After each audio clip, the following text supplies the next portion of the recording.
pero sí te lo puedo asegurar que es un porcentaje muy chiquito. Y es un porcentaje muy chiquito porque el Minedu maneja el presupuesto más grande del país. No estamos hablando de 35.000 millones de soles al año, ¿no? Entonces los presupuestos de consultoría son mínimos con respecto a ese monto, pero eso no significa que sean bajos. ¿Qué piensa el exministro de Educación, Daniel Alfaro, que está conectado con nosotros vía Zoom en este momento? Daniel, muy buenos días. Muy buenos días, Nicolás. Muchas gracias por esta llamada. Quisiera comenzar con... Sí, Nicolás. Sí, adelante, perdón. No, quisiera comenzar con lo positivo del mensaje de ayer. Creo que por un lado está bien darle fuerza al tema del mantenimiento escolar para este pronto retorno del 100%, como dijo el Premier, de escuelas para 28 de marzo, lo cual es una meta bastante ambiciosa si vemos la foto de diciembre del año pasado, en donde solo el 20% de escuelas que pudieron haber regresado lo hicieron, ¿no? Entonces creo que llegar al 100% es una meta ambiciosa.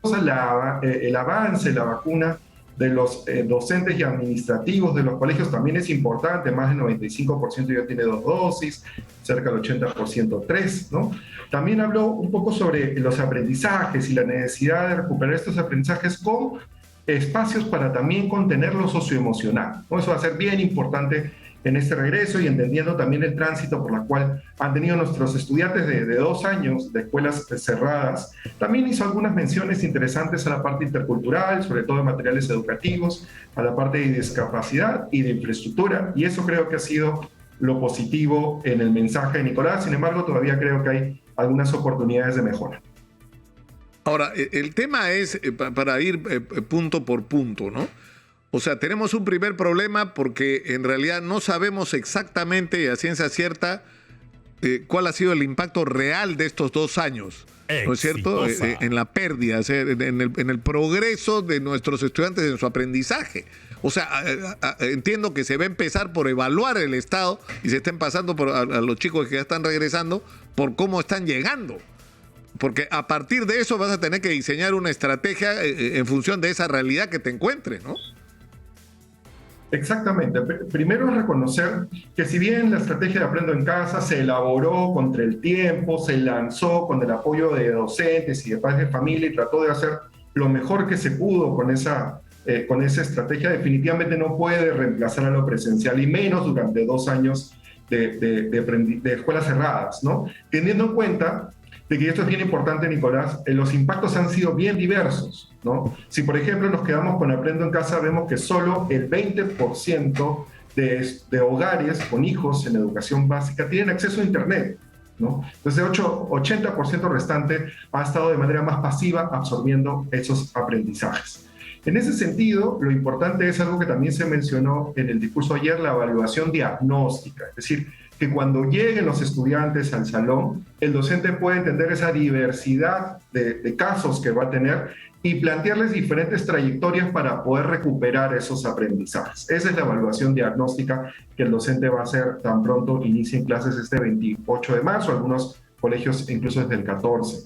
En ese sentido, creo que es importante acompañar a los docentes, fortalecer sus competencias para que puedan implementar este gran reto, ¿no? Y en ese marco, entender, eso también es importante para los padres de familia, entender que no se va a recuperar en 1, 2 o 3 meses lo que no se pudo hacer en 2 años. Esto va a ser también un plan de estudios, un plan de recuperación que nos va a tomar un tiempo más, y que por eso es importante acompañar primero en el estado socioemocional de nuestros niños, porque si no los ayudamos a procesar lo que ha pasado en estos 2 años, si no calmamos de repente algunas angustias, inquietudes, depresiones, estreses que puedan tener, va a ser difícil comenzar a recuperar lo cognitivo, ¿no? De ahí la importancia de la gestión socioemocional en este retorno a clases. Ahora, esto significa, Daniel, ¿tú crees que hay que reformular el tema de las vacaciones? O sea, porque si yo creo que va a ser más o menos obvio, ¿no? O sea, la conclusión que vamos a tener es que hemos perdido muchísimo y hay que recuperar eso que hemos perdido, y eso es tiempo. Entonces, ¿podemos darnos el lujo de que los chicos vayan de vacaciones 3 meses o deberían reducirse por los próximos 2 o 3 años las vacaciones a 1 mes? O sea, a interrupciones menores. O sea, va a ser un esfuerzo de todos, de los maestros, de los estudiantes, pero algo así vamos a tener que hacer. Sí, las estrategias de recuperación o refuerzo escolar que se pueden hacer no solo durante el periodo de vacaciones, sino incluso tomando sábados o horarios por la tarde, ¿no? Deben continuar y deben fortalecerse en todas las oportunidades que tenga la escuela para implementarlo. En ese sentido, creo que es importante no pensar de que por más cantidad de horas, entonces la recuperación va a ser más rápida, sino es en la calidad de las horas, ¿no? Lo que tenemos que tener en cuenta es tener mayor esfuerzo para ampliar esas horas, pero sobre todo en darle todos los instrumentos y materiales necesarios para que sean de calidad, ¿no? Y ahí hay una preocupación fuerte, Nicolás, con respecto a lo que pasó en estos 2 últimos años, que ha sido una migración de la escuela privada a la pública. Tenemos más de 500.000 nuevos estudiantes desde el 2019 al 2021 en una escuela pública, con lo cual también entonces las demandas por presupuesto, atención, van a ser mayores. Entonces ahí es donde refuerzo este tema de la calidad, ¿no? De que no debemos disminuir la calidad en esas intervenciones y también aprovechar, y esto es algo importante, los aprendizajes que nos deja la pandemia, y eso es básicamente la educación a distancia. No debemos dejar de lado lo que también nos permite el Internet. Esta idea, por ejemplo, de aula invertida. ¿Qué significa esta idea de aula invertida? Significa que el alumno pueda aprender en remoto lo que antes aprendíamos en la escuela mirando cómo el profesor llenaba pizarras de pizarras, ¿no? El alumno lo puede aprender de manera más autónoma, autoorganizada, en diferentes momentos, de tal manera que cuando vaya a la clase, aprovecha al máximo el profesor para poner en práctica lo que ha aprendido, es decir, para poner la teoría en la práctica y así desarrollar las competencias, las habilidades que necesitamos para afrontar los problemas del día a día. Ese es el corazón, por ejemplo, de la reforma curricular, del currículo nuevo nacional, y en ese sentido es importante que también abracemos ese cambio en nuestra educación, ese cambio abrupto que hemos tenido en nuestra educación, para que en el futuro nos acompañe, ¿en qué? En la necesaria recuperación de aprendizajes. Y ahí vuelvo a esta idea, horas de calidad, con docentes formados, con materiales educativos, para lograr recuperar estos aprendizajes en el menor tiempo posible. Pero tú has llamado la atención sobre la cantidad, la migración, ¿no es cierto? Lo cual agudiza el tema y la crisis de infraestructura por un lado y de maestros por el otro. Pero hablando de infraestructura, yo creo que la primera vez que se puso de manera cruda sobre la mesa la profunda crisis, la gravísima crisis de infraestructura que había en el sistema educativo nacional fue contigo, Daniel. Cuando yo te pregunté, ¿recuerdas cuál? Y tú me diste un número y la gente se cayó de espaldas. 100 mil millones de soles de déficit, que ha seguido creciendo además. Ahora, el problema es que está claro que la manera como se está abordando la solución de la crisis de infraestructura no alcanza. Necesitamos hacer algo distinto. O sea, porque no, o sea, ¿cuántos años con el nivel de inversión que hay? Sumando todo, ¿cuándo se invierte al año? En el mejor de los casos, 5.000 millones de soles, ¿o estoy exagerando? Sí, efectivamente, más o menos 5.000 millones de soles si cuentas toda la inversión educativa. Claro. Y 3.500 millones de soles si las cuentas en el programa multianual, que es un programa más técnico, digamos, que cuenta con algunos filtros para asegurar una mayor eficiencia. Y como lo discutíamos en su momento, gracias por ese reconocimiento, Nicolás, si tú divides los 100.000 millones de soles de brecha entre los 5.000 en el mejor de los escenarios de gasto mensual, tienes 20, 40 años de cierre de brecha, ¿no? 20 años, porque va a seguir creciendo, ¿no es cierto?, la demanda. Exacto. Mira, si es que tú ves que vida útil de un colegio llega hasta los 40 años, teniendo que va a pasar por algunos sismos en su vida, en su vida útil, vas a ver que entonces el colegio se va a desactualizar en ese año, entonces una brecha que nunca se va a cerrar. En ese sentido, es importante dos cosas. Por un lado, la eficiencia, ¿no? O sea, cómo gastamos mejor, ¿no? Y esa eficiencia ya tiene un camino, ¿no? Por ejemplo, en la reconstrucción con cambios, en estas escuelas sistemáticas de escuelas del Bicentenario, se hacen escuelas modulares, es decir, escuelas ya prediseñadas, aclimatadas para costa lluviosa, sierra, selva, helada, ¿no? Y con eso se pueda acortar de manera transparente esa brecha. Pero lo segundo es algo que tú siempre me decías cuando te decía el monto de la brecha. Inversión, ¿no? Tú decías, hay que cambiar entonces la forma como estamos afrontando este problema e invertir realmente. Y ahí hay un tema de fondo y estructural también. Siempre hablamos del tema de brecha educativa en el inicio del año escolar, ¿no? Es el momento en el cual como sociedad nos preocupamos por este momento y no es el mejor momento del año para hablarlo. ¿Cuándo es ese momento? Es en septiembre, es en octubre, es en noviembre del año donde se decide el presupuesto nacional. ¿no? Y ahí es donde tiene que haber una madurez política, un acuerdo de las diferentes fuerzas en el país para priorizar justamente esta situación y duplicar, triplicar el presupuesto que se le asigna al cierre de esta enorme brecha. Duplicar o triplicar, has dicho tú.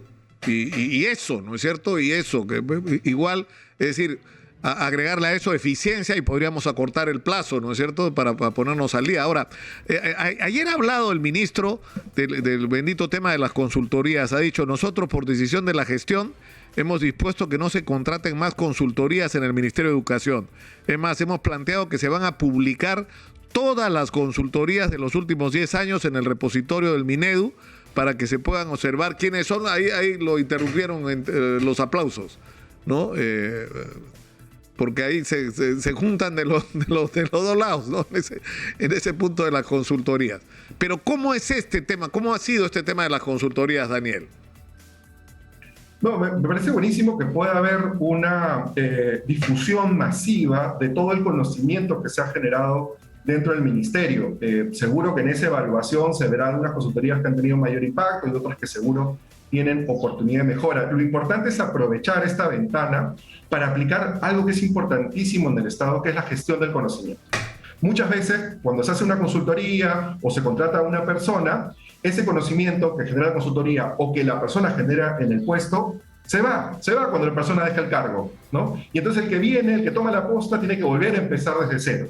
Entonces, ahí es bien importante que toda esta inversión que durante un tiempo ha hecho el Minedu pueda no solo compartirse con toda la sociedad, sino asegurar que todos los funcionarios que están siguiendo en la cartera puedan aprovechar lo que ha pasado antes. Entonces, yo lo que recomendaría es, más allá de solo compartir, que es un primer paso e importante, el segundo paso es cómo gestionas esa cantidad de información, ¿no? Y cómo permites que todos de manera participativa puedan seguir construyendo conocimiento. Ahora, el problema es que uno de los mecanismos que lamentablemente se ha usado, no quiero decir que necesariamente haya ocurrido en educación y por eso te lo pregunto, que ha sido un mecanismo perverso para desviar fondos públicos, para contratar servicios innecesarios, para pagar favores, ¿no es cierto? Así como ha habido otros mecanismos, ¿no es cierto? Pero que, es decir, es como sospechoso lo de las consultorías.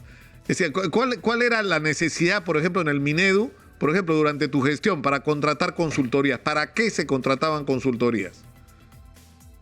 Bueno, yo tengo que decir, porque yo soy consultor, ¿no? Entonces yo ayudo al Estado a poder resolver diferentes problemas que tiene en el día a día. Y creo que esa ayuda es bien necesaria, sobre todo cuando esas consultorías vienen con experiencia en diferentes sectores, en diferentes situaciones y del manejo de los instrumentos públicos. No solo eso, sino acompañando a los equipos a mejoren su trabajo en equipo, la cultura organizacional y una serie de otros beneficios que me trae la experiencia de afuera en la institución.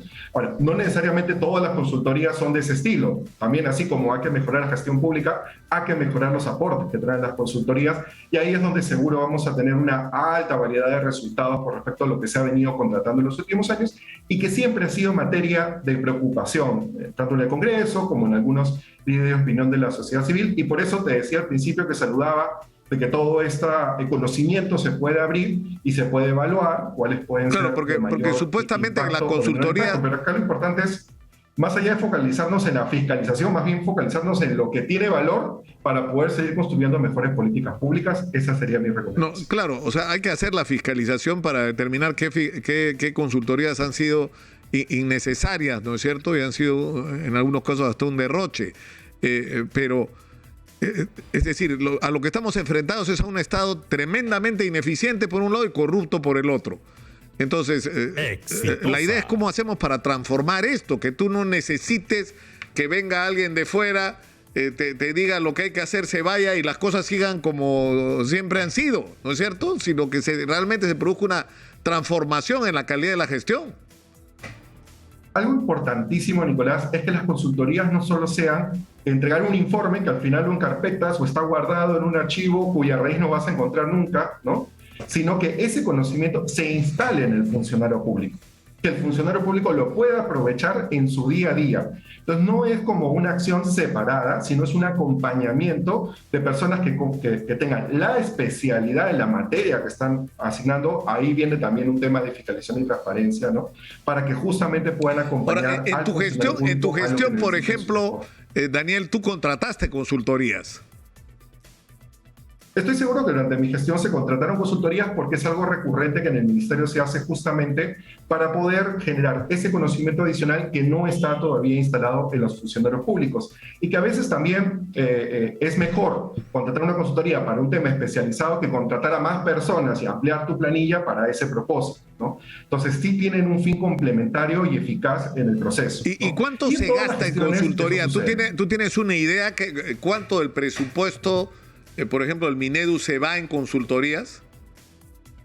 No tengo ahorita la cifra, pero sí te lo puedo asegurar que es un porcentaje muy chiquito. Y es un porcentaje muy chiquito porque el Minedu maneja el presupuesto más grande del país. No estamos hablando de 35.000 millones de soles al año, ¿no? Entonces los presupuestos de consultoría son mínimos con respecto a ese monto, pero eso no significa que sean bajos, ¿no?